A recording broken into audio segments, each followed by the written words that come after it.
سلام، وقتتون بخیر باشه. توی این ویدیو میخوایم آموزش نصب داکر دسکتاپ رو بگیم. وارد سایت داکر که میشید تو همون صفحه اصلی دانلود فور ویندوز میزنید. حدودا یه فایل 400 مگی شروع میکنه به دانلود شدن. بعد حالا من روی get started زدم و بعد learn how to install docker که ببینیم چه سیستم باید چه پیش نیازهایی داشته باشه. خب گفته که باید WSL رو سیستم نصب باشه. برای این کار CMD رو حتما به صورت ادمنستریتور اجرا کنید و WSL رو بزنید. خب برای الان میبینید که اگه اینجوری باشه که بس نصب نیست، می‌نویسیم WSL install.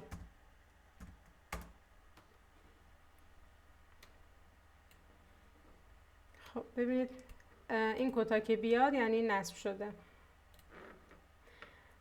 یه کار دیگه باید انجام بشه اینه که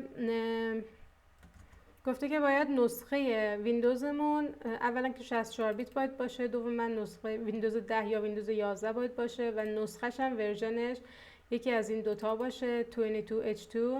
اگر 11 هم هست که 21H2.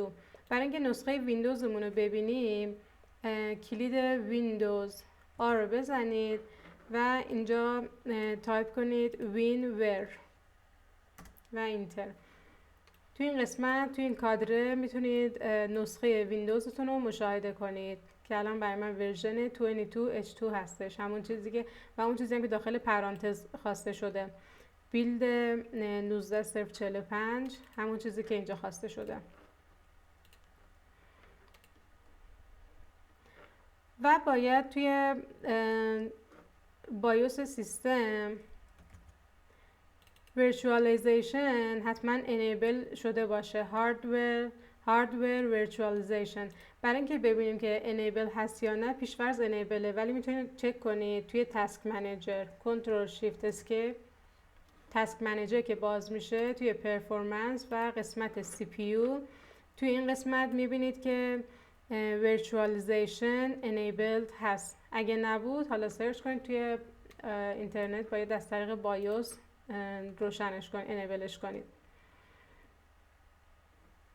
و یه تنظیم دیگه ای که نیازه اینه که توی قسمت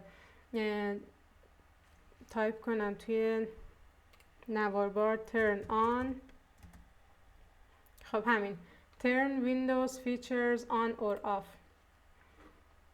توی این قسمت باید WSL2 feature on Windows رو فعال کنیم که توی آخر اسکرول کنید آخر لیست و اینطور که همونطور که میبینید Windows Subsystem for Linux تیک اینو بزنید و اوکی کنید. نیازه که ریست بشه و ریست کنید سیستمو.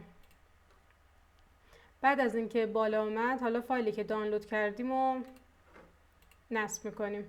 حالا چون من قبلا نصب کردم دیگه نصبش کار خاصی نداره، فقط دابل کلیک میکنید با ادمین اجرا کنید و دوتا تیک نشون میده که تیک دوتاشون مال یکیش که برای شورتکاته، اون یکی هم که تیکش بود بذارید بمونه و اینستالو بزنید. هیچ تنظیم خاص دیگه ای نداره. به این صورت شروع میکنه به نصب کردن. حدودا یه 5-6 دقیقه طول میکشه که بعد نصبش هم میگه که باید ریست بشه. اوکی بزنید تا ریستارت بشه. بعد از اینکه ریستارت شد و بالا اومد این صفحه رو میبینید که اکسپت رو بزنید.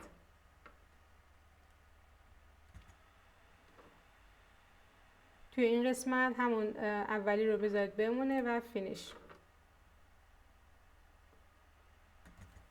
خب همونطور که میبینید داکر نصب شد و بالا اومد که میتونیم ساین اپ یا ساین این کنیم. با گوگل هم اینجا دیدم میشد که ساین این کرد. خب الان من ساین این کردم، ارور داد. موقعی دانلود کردنش هم VPN هم خاموش بود، دانلود نشد. حالا VPN رو دوباره روشن میکنم، دوباره تست میکنم. بله VPN رو روشن کردم، دوباره ساین این رو زدم، درست شد.